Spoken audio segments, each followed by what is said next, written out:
संतों के महामहिम वचनों के अनुसार जो चलता है वो पुण्य एकत्रित करता है, और जो कुमार्गगामी बुद्धि के अनुसार चलता है वो पाप एकत्रित करता है। भगवान के सिवा, सुनो महापुरुषों के वचन है, भगवान के सिवा तुम किसी और का सहारा लोगे तो अंत तक तुम्हें पछताना पड़ेगा। भगवान के सिवा किसी और का सहारा लोगे तो अंत तक तुम्हें पछताना पड़ेगा और नरक जैसा जीवन हो जाएगा, नरक जैसा जीवन। भगवान के आश्रय में जो अपार सुख होता है, कैसे हम तुम्हें बताएं। ये जीव सोचता है धन का आश्रय, परिवार का आश्रय, बिल्कुल सब नाटक, धोखा ही धोखा, सच्ची वाली है। भगवान के सिवा दूसरे का सहारा लोगे तो अंतिम में तुम्हें पछताना पड़ेगा, नरक जैसा कष्ट होगा। और अगर भगवान का सहारा है तो सच्ची माने जीवन परम मंगल में देखने को मिल रहा है। नारकी स्थिति से जीवन परम मंगल में देखने को मिल रहा है। दूसरा, संसार के मनुष्यों से जो प्रेम किया जाता है वो अगले जन्म का निमंत्रण है, अगला जन्म का। और यदि भगवान से प्रेम किया जाता है तो परम धाम जाने का, अगला जन्म का खत्म। अब देखो तुम्हें पसंद क्या करना है। तीसरा, जिस शरीर में जितनी आसक्ति कर लोगे अगला वही जन्म उसी शरीर का मिलेगा। जैसे हिरण के शरीर में आसक्ति कर ली तो भरत जी हिरण बन गए, पुरंजन ने स्त्री में आसक्ति कर ली तो पुरंजनी बन के अगले जन्म में स्त्री बन करके जन्मा। इसलिए जिस शरीर से अधिक प्रेम कर, जो मकान से ज्यादा प्यार करता है वो छिपकली बनकर मकान में रेंगता है। ध्यान, जो जिससे अधिक प्यार, वो ऐसे योनि को प्राप्त। तुम योनि प्राप्त करने के लिए नहीं आए, तुम भगवान को प्राप्त करने के लिए मानव देह प्राप्त किया है। नाम जप करो, सच्चाई से नाम जप करो, तुम्हें खुद दिखाई देगा जो लिखा है। कोई किसी से प्यार नहीं करता है, सिर्फ नाटक, सिर्फ नाटक प्यार का चल रहा, कोई प्यार। जो राग और द्वेष पूर्वक जीवन व्यतीत करता है वो दुर्गति का पात्र बनकर के नाना प्रकार की नारकी योनियों को भोगता है और प्राय राग द्वेष में ही जीवन जा रहा है।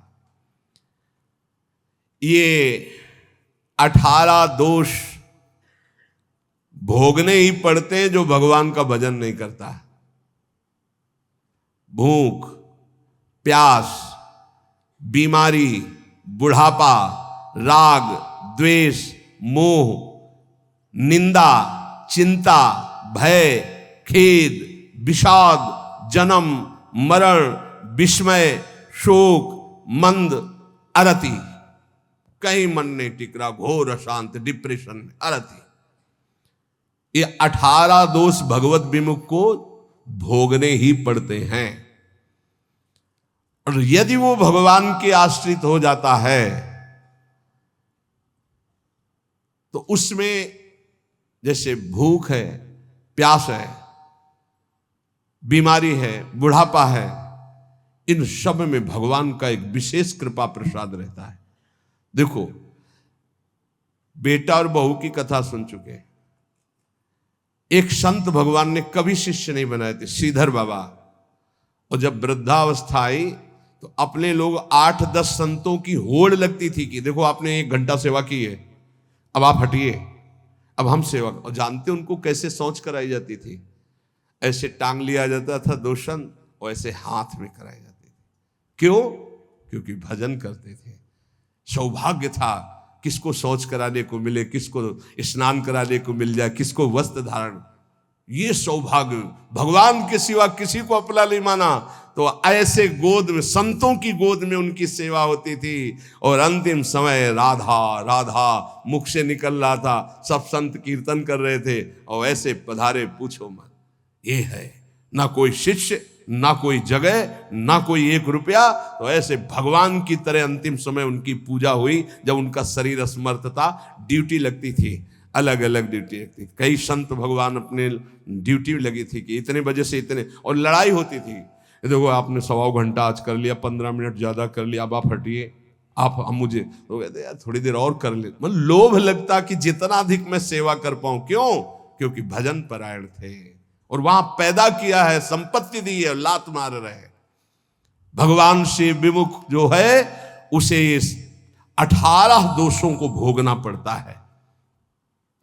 जो भगवान के कृपा पात्र होते हैं उन्हें संत संग मिलता है। जिन्हें संत संग मिलता है उनमें अंत काल में जैसे भगवत प्राप्ति होगी वैसा संयोग बना दिया जाता है। अंत काल में दादू मन ही सो मल उपजय, मन ही सो मल धोई, सीख चले गुरु साधु की, तो तू निर्मल होई। नाम जपे रुचि साधु को, साधु जपे रुचि नाम, दादू दोनों एक टक, यहू आरंभ यहू काम। कह रहे मन गंदा हो गया है, अब मन ही निर्मल हो तब बात बनेगी। कैसे निर्मल हो? बोले गुरु का उपदेश, साधु का संग, ये साबुन है, बहुत जल्दी मन को निर्मल कर देता है। बोले जब नाम जपे तब रुचि साधु की, जब नाम जपो कहे तो संतों में तुम्हारी प्रीति हो जाएगी, और जब संत नाम देंगे तब भगवान में प्रीति हो जाएगी। ये नियम है, ये सिद्धांत। गुरुमुख के प्राप्त नाम से ही भगवत साक्षात्कार होता है। दादू हरि साधु यो पाइये, अविगत के आराध, साधु संगति हरि मिले, हरि संगत सु साध। बोले जब हरि की कृपा होती तो साधु मिलते हैं, और जब साधु की कृपा होती है तो उस अविगत परमात्मा की आराधना शुरू होती है, तब वो हरि मिलते हैं। तो हरि की कृपा का फल साधु, और साधु की कृपा का फल हरि दर्शन। हरि जब अव्यक्त कृपा करते तब संत दर्शन मिलता है। अब मोहि भा भरोस हनुमंता, बिनु हरि कृपा मिले नहीं संता। तो मन भुवंग बहु विष भन्या, निर्विष क्यों न होई, दादू मिलिया गुरु गारुणी, तो निर्विष किया सोई। बोले ये मन बड़ा विष फैलाता है, काम क्रोध लोभ मोह मद मत्सर बड़ा विषयी बना दिया। तो बोले अब ये विष कैसे उतरे? बोले गुरु गारुणी, विष उतारने वाले गुरुदेव हैं। जो गुरुदेव ने नाम मंत्र दिया है उसको जपो तो मन का सारा विष उतर जाएगा, निर्विकार मन हो जाएगा। पूजा मान बड़ाइयां, आदर मांगे मन, राम गहे सब परिहरे, सोई साधु जन। सबके मन में होती है हमारी पूजा हो, हमारी मान हो, हमारी बड़ाई हो, हमारा आदर हो, लेकिन साधु वही है जो मान बड़ाई आदर को स्वीकार नहीं करता, इच्छा नहीं करता। सब में मेरे प्रभु है, सबको प्रभु को भाव से प्रणाम। इतने विराट रूप भगवान इतने रूप में आकर दर्शन देते हैं, ये भाव नहीं रखना। मान बड़ाई आदर इसका कहीं भी नहीं। मेरे प्रभु आकर मुझे दर्शन देते हैं, करुणा करके इतने रूपों में दर्शन देते हैं। जो भगवान को प्राप्त करना चाहता है वो साधु कैसा होता है? जो मान बड़ाई आदर आदि को भी स्वीकार नहीं करता। विष सुख माही रमि रहा, माया हित चितलाई, सोई संत जो उबरे, स्वाद छोड़ी गुण गाई। संसार के विषय भोगों में रम रहे जीवों का उद्धार कौन कर सकता है? बोले संत। बोले कौन संत? जो बोले केवल भगवान के गुण गा रहा, उसके बदले में कुछ नहीं चाहता है।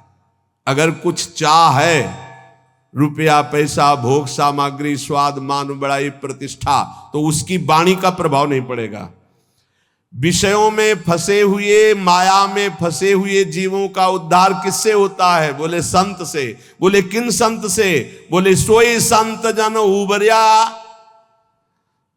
जो स्वाद छोड़ी गुण गाई, स्वार्थ स्वाद इनको छोड़कर कोई भी चाह नहीं, केवल स्वांता सुखाए तुलसी रघुनाथ गाथा। बोले ऐसे संतों की वाणी से माया में फंसे हुए लोगों का उद्धार होता है। साधु मिले तब उपजे हृदय हरि को ध्यान, दादू संगति साधु की अभिगत पुरवै आन। बहुत शीघ्र परमात्मा प्राप्ति होती है ऐसे संत महात्मा के संग से, उनके बताए हुए ध्यान नाम गुण कीर्तन से बहुत जल्दी भगवत साक्षात्कार होता है। प्रेम कथा हरि की कहें, करें भगत ल्यो लाई, पिबे पिबावे राम रस सोजन मिलवो आई। बोले बड़े संतों की पहचान क्या होती है? बोले जिनके पास बैठने से केवल भगवत चर्चा ही हो, हमारे आचरण सुधरे, हरि नाम में प्रीति हो, हरि चरणों में प्रीति हो, भक्ति का हृदय में प्रादुर्भाव हो, वो स्वयं भगवत रस पिए हुए हैं और वही भगवत रस हमें पिला सकते हैं। साहब सो सन्मुख रहे, सत्संगति में आई, दादू साधु सब कहें, सो निर्फल क्यों जाई। बोले साहब के सन्मुखता बनी रहेगी यदि संत संग रहेगा। साहब हरि के सन्मुख हो जाओगे, और सन्मुख होए जीव मोहि जब ही जन्म कोटि अगनासौ तबहि। करोड़ों जन्मों के पाप उस जीव के नष्ट हो जाते हैं जो भगवान श्री हरि की सन्मुखता प्राप्त कर लेता है। वो सन्मुखता साधु संग से प्राप्त होती। साधु संग कभी निष्फल नहीं हो सकता। अमोघश्च निर्बैरी सब जीव सो संत जना सोई, दादू एक आत्मा बैरी नाही कोई। संत वही, किसी भी संप्रदाय की मेड़ में नहीं, सब पूरा विश्व विश्वंभर सब जगह भास, एक ही परमात्मा तत्व अनंत ब्रह्मांडों में है। फिर मृत्यु लोक की बात क्या? निर्वैरी सब जीव सो संत जना सोई। सब किसी से बैर नहीं, सब अपने हैं, सब अपनी आत्मा है। दादू एक आत्मा बैरी नाही कोई, काहे को दुख दीजिए घट घट आत्म राम, दादू सब संतोषिए यही साधु को काम। घट घट में हमारे प्रभु रमे हुए हैं, जो उसका साक्षात्कार कर लेता है वही भगवत प्राप्त होता है। कैसे साक्षात्कार होता है? एक अक्षर पीव का सोई सत कर जानी, हरि नाम सतगुरु कहा दादुर सो परवाणी। जो गुरुदेव ने अक्षर बोला बस उसी पकड़। ये बहुत जगह महापुरुषों से मिला है। गुरु द्वारा दिए गए नाम मंत्र का अद्भुत चमत्कार है, बस उसी में लग जाओ, जितना जपोगे उतना ही लाभ मिलेगा। दादू नी का नाम है, तीन लोक तरी जाए, रात दिवस रटिबो करे। रात दिन बड़े भाग्यशाली जिनको ये पता है कि जाना है मुझे, तो खूब अधिक धन कमा ले, नाम रूपी धन। राधा राधा राधा राधा वल्लभ राधा वल्लभ। दादू नी का नाम है, हरि हृदय न विसारी, मूर्ति मन माही बसे सांस सांस संभारी। तब जानना कि हमारा नाम रंग ला रहा है, जब हर श्वास में नाम चले और सामने नामी की छवि विराजमान हो। दादू साहब कह रहे, मूर्ति मन माही बसे सांस सांस संभारी। दादू नी का नाम है, आप कहे समझाई, और आरंभ सब छाण दे, हरि नामो ल्यो लाई। केवल लगन लगा लो नाम में, सब पूर्ति हो जाए। जितना नाम अधिक जपोगे, श्री भगवान गीता जी में कहते हैं कि कई प्रकार के हमने यज्ञों का वर्णन किया। श्रेयान द्रव्य मयाद्यज्ञाज ज्ञान यज्ञ परंतप, सर्वम कर्माखिलम पार्थ ज्ञाने परिसमाप्यते। बड़ी यज्ञ अभी कल चर्चा की थी कि श्री भगवान ने बताया ब्रह्म यज्ञ, द्रव्य यज्ञ, स्वाध्याय यज्ञ, तप यज्ञ, प्राणायाम यज्ञ, भगवदर्पण यज्ञ, अभिन्नता यज्ञ, कर्तव्य कर्म रूपी यज्ञ, विषय हवन रूपी यज्ञ, समाधि रूपी यज्ञ, योग यज्ञ, स्तंभ प्रवृत्ति, ये सब यज्ञ हैं। इन सब यज्ञों में भगवान कह रहे हैं जो द्रव्य यज्ञ है, रुपया पैसा से जो यज्ञ होती है, ये जितनी भी यज्ञ हैं इन सब में ज्ञान यज्ञ श्रेष्ठ है। सर्वम कर्माखिलम पार्थ ज्ञाने परिसमाप्तये, इसलिए श्रेयान द्रव्य मया दज्ञाज ज्ञान यज्ञ परम तप। परम कल्याण जो होता है वो ज्ञान होने से होता है। इतना तो ज्ञान हो जाना चाहिए कि हमारा स्वरूप भगवान का अंश है, भगवत स्वरूप है। हम शरीर में फंस गए और मुझे मुक्त होना, इस शरीर से, इस शरीर से मुक्त होना है। अगर इस शरीर से मुक्त नहीं हुए तो बहुत घटिया शरीर मिलने वाले हैं, कीड़ा मकोड़ा कितने योनियां हैं। जो रुपए से यज्ञ होती है उसमें महत्ता धन की होती है, इसलिए वो परम लाभ नहीं प्राप्त हो पाता द्रव्य यज्ञ के द्वारा। द्रव्य यज्ञ में सब पदार्थ आ जाते हैं यज्ञ के, क्योंकि वो सब अर्थ से प्राप्त होते हैं। एक द्रव्य यज्ञ करे 10 अश्वमेध यज्ञ, और एक बार श्री कृष्ण को भाव से प्रणाम कर ले तो 10 अश्वमेध यज्ञ करने वाला श्री कृष्ण को प्रणाम करने वाले की बराबरी नहीं कर सकता। अब आप विचार करो द्रव्य यज्ञ कितना छोटा है जिसको बहुत बड़ा माना जाता है। यहां भगवान कह रहे हैं द्रव्य यज्ञ से श्रेष्ठ है ज्ञान यज्ञ, क्योंकि सभी यज्ञ कर्मजन्य और कर्म करने वाले में यह रहता है कि मैंने ये किया। एक हमने देखा है यज्ञकर्ता को अभिमान रहित, अंदर के कितने विशुद्ध भाव होते हैं धार्मिक पुरुषों में।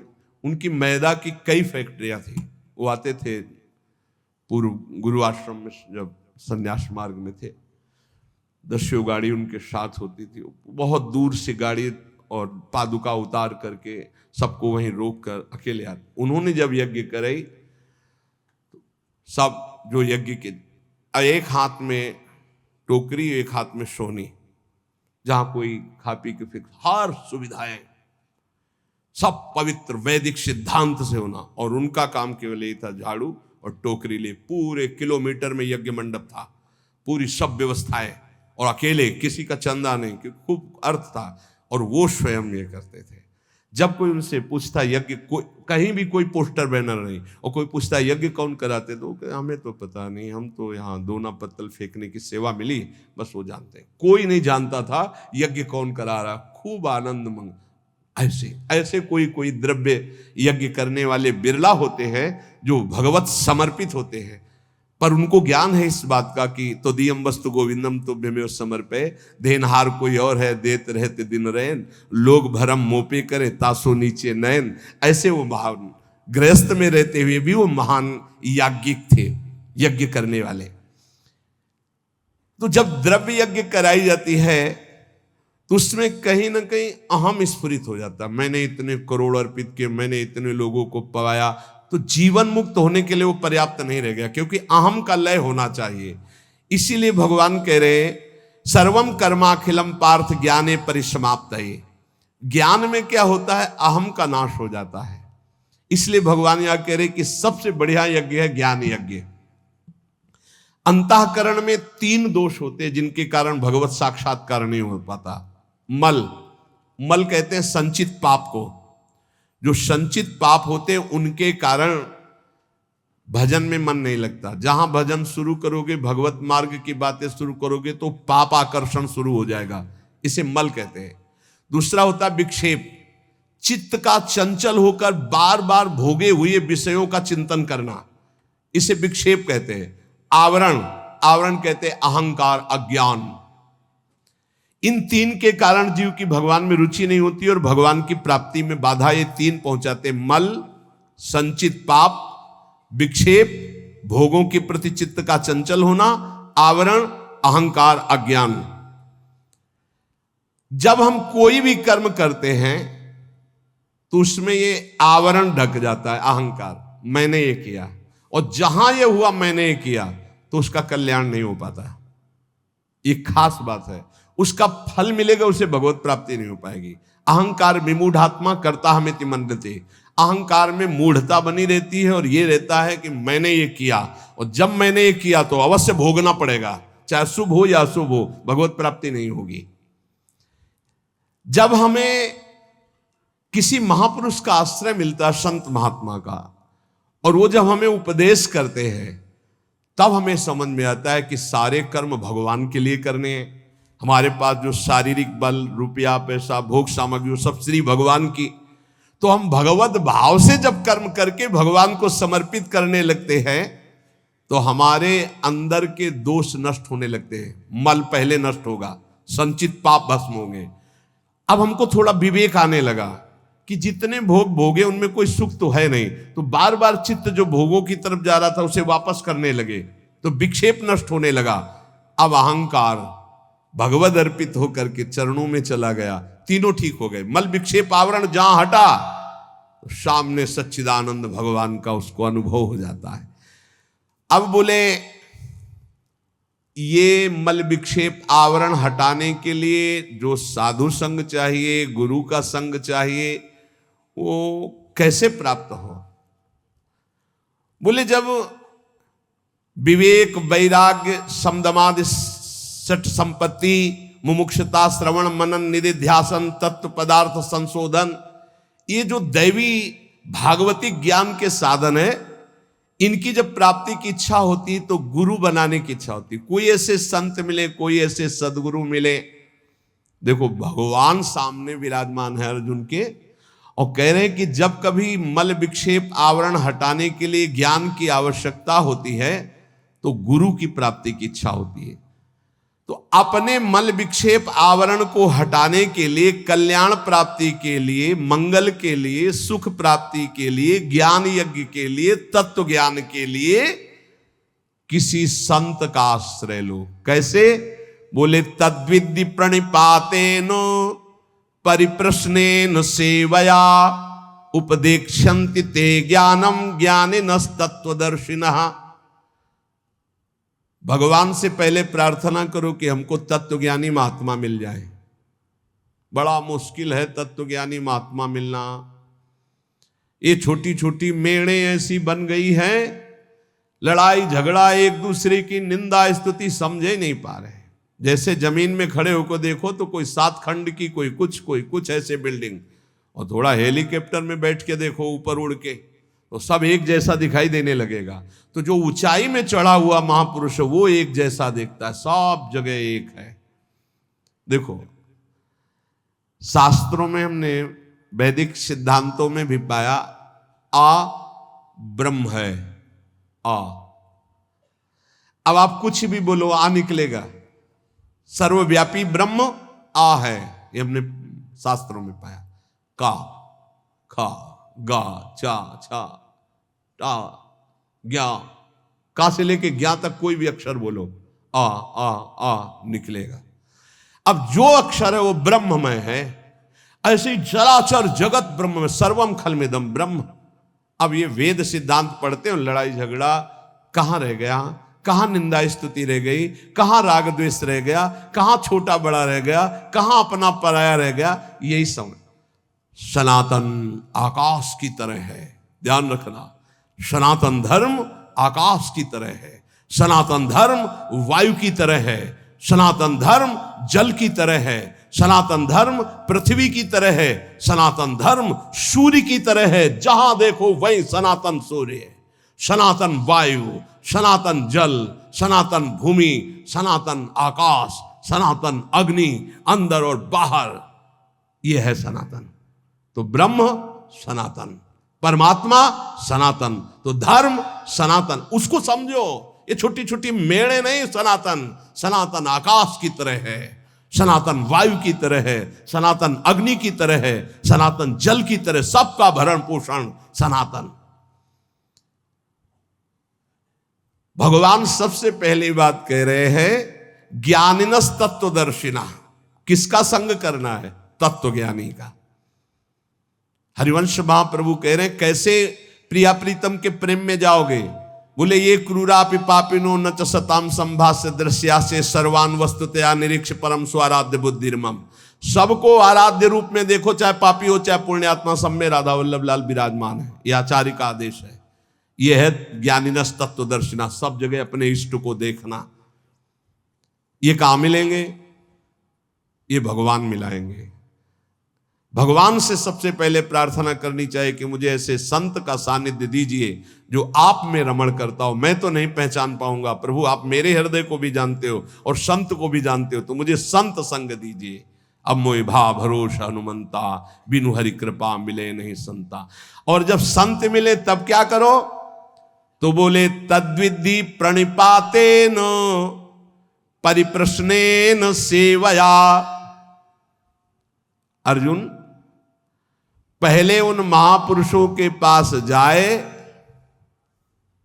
तो जाकर उनको साष्टांग दंडवत करे। संपूर्ण आत्मसमर्पण का भाव साष्टांग दंडवत में माना जाता है। ऐसा भगवान क्यों कह रहे? क्योंकि बिना श्रद्धा के आपको ज्ञान प्राप्त नहीं हो सकता। श्रद्धावान लभते ज्ञानम। अगर श्रद्धा कमजोर है तो ज्ञान नहीं प्राप्त हो सकता। अगर वास्तविक किसी संत का लाभ लेना है तो श्री भगवान ने आदेश किया, पहले अहंकार छोड़ो, पहले कोरे कागज की तरह उनके पास जाओ। यहां इतनी लिखा पढ़ी करके आते कि डस्टर चलाने को मना ही नहीं होता।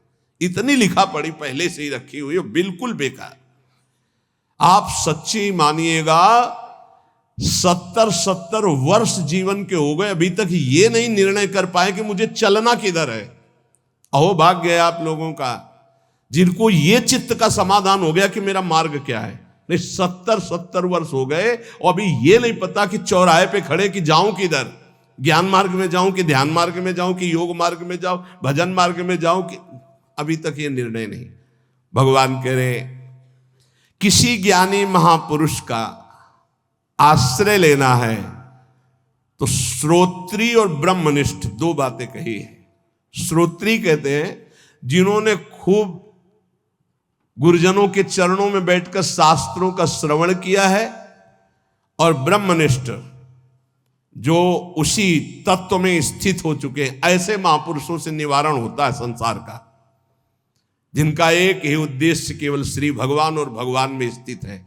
भगवान आदेश करते प्रणिपातेन, उन महापुरुषों के पास जाए, हाथ जोड़कर साष्टांग दंडवत करे, नीचवत सेवेत सदगुरुम, अपने को सबसे नीचवत मान करके सदगुरु का सेवन करे। कभी भी शरीर से गुरु का निरादर न करे, तिरस्कार न हो, इसलिए गुरु के सामने नम्र सरल और जिज्ञासा के भाव से उनकी आज्ञा पूर्वक सेवा करे। अपने आप को गुरु के चरणों में सबसे छोटा अधीन सेवक समझे। शरीर और वस्तुएं दोनों गुरु के आज्ञा के अनुसार हैं। साष्टांग दंडवत प्रणाम का मतलब है मेरा शरीर गुरु की आज्ञा पे चलेगा, अहम गुरु के चरणों में अर्पित है। सेवया, भगवान कह रहे परिप्रश्नेन के लिए सेवया, शरीर और वस्तुओं से गुरु की सेवा गौण, मुख्य है गुरु की आज्ञा का पालन करना। जिससे गुरु प्रसन्न हो बस वही कार्य करना। उनकी प्रसन्नता प्राप्त हो गई, उनके मन के संकेत के अनुसार तुम्हारी चेष्टा हुई, उनकी आज्ञा के अनुकूल तुमने कार्य किया, तो प्रश्न करना ही नहीं पड़ेगा, उत्तर तुम्हारे हृदय में अपने आप आ जाएगा। देख लेना, संत महापुरुषों की सबसे बड़ी सेवा होती है उनके संकेत के अनुसार चलना, उनके इशारे को समझना, वो किधर चलाना चाहते हैं, वो क्या चाहते हैं, अपना जीवन उनकी आज्ञा में अर्पित करना। संतों को जितना सिद्धांत प्रिय है उतना अपना शरीर प्रिय नहीं है। तो एक आदमी संत की शरीर सेवा करे, उनकी आज्ञा का उल्लंघन करे, और एक आदमी केवल उनकी आज्ञा का पालन करे, तो संत कृपा उसके पास ज्यादा फलीभूत होगी जो आज्ञा का पालन कर रहा है। संत सिद्धांत की रक्षा के लिए अपने प्राण त्याग सकते हैं। इसलिए सच्चा संतों का सेवक वही है जो उनकी आज्ञा का दृढ़ता पूर्वक पालन करता है।